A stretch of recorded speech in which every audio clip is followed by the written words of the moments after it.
Hi everyone, it's Georgia. Welcome back to A Seat at the Table. I can't believe it's already April. Today we'll be talking about self defeating thoughts, and we'll be talking about two particular ones. We'll be talking about filtering and black and white thinking. But let me give you the definition of self defeating thoughts. I'm going to look that way to make sure I say it exactly the way I wrote it, okay? It says, our thoughts dictate our actions. Life experiences shape our core beliefs and automatic thoughts. Examine your thoughts this month. Here are some of the self defeating thoughts. And of course, I mentioned filtering just now. Filtering is focusing on the negative to the exclusion of the positive. And for that, we'll give a perfect example right now of the virus and the quarantine that we're all under to some extent. A lot of us are either asked to stay home or are required to stay home. And that can feel funny for some of us. For some of us that have been, people that move around, get around, and work away from the home, it can be a hard thing to actually have to stay at home and not go anywhere and not do anything. But what I will ask you to do is to change your thought pattern. Change your thought pattern to, wow, I finally have an opportunity to take care of all the things around my house and with my family that I haven't had the chance to do because I've been working. We work so hard as individuals, and sometimes things get left undone at home.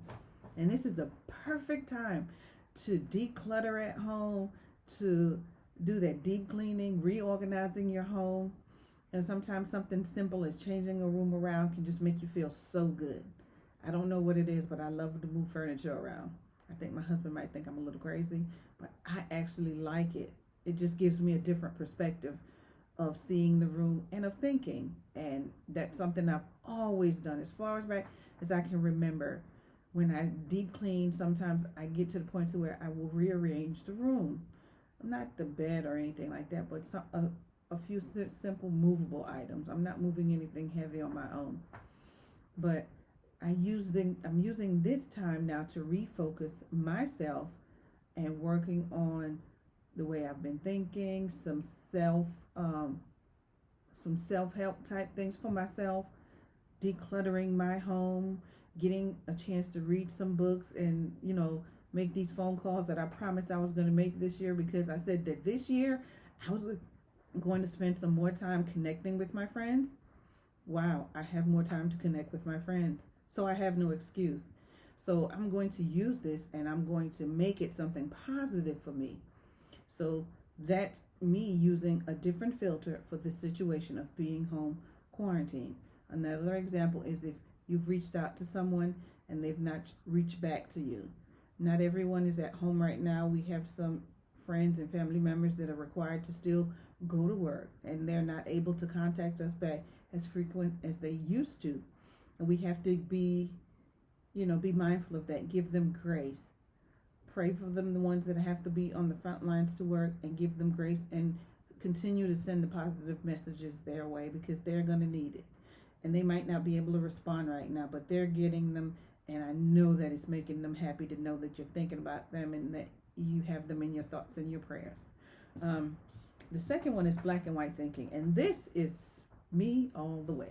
I am a black and white thinker. You're either in or you're out. It says things are good or bad. It's all or nothing with no middle ground. And Lord knows the world happens in the gray area for folks like me. And I have to figure out ways to work in the gray area. And so here's again another thing. I'm going to stop thinking that because this virus has happened, that I'm not going to be able to get the things done that I want to get done. No, I can just change focus. The things that I had on my plate, like all my trips, visiting my family members and my friends, and spending some time with my friends that I haven't seen in a long time. Wow, I can still FaceTime them, Zoom them, and do different things with them. It's not all or nothing. Just because I didn't see them, I'm going to go ahead and move into the gray area and decide that I'm going to do something different to make it better. It's really, really hard when you're an absolute thinker to think in the gray area, But I will tell you, life usually happens in the gray area. So, black and white think is, I know who you are. Just know that it happens in the gray area, and we can always shift it. We can shift it. We don't need anyone else to shift it for us. We can shift it because what? We're in control of our automatic thoughts. So, let me let you know. Next time, I'll briefly go over these two, but I'll be focusing on the next two. So, again, April is self-defeating thought month, and we're going to work on changing them. We're going to give 2 per week. We're going to give examples, and we're going to be raw and honest with one another. So, if you've had any of these self-defeating thoughts, like, share, and comment below because we all want to hear about it. So, thanks, guys. Bye.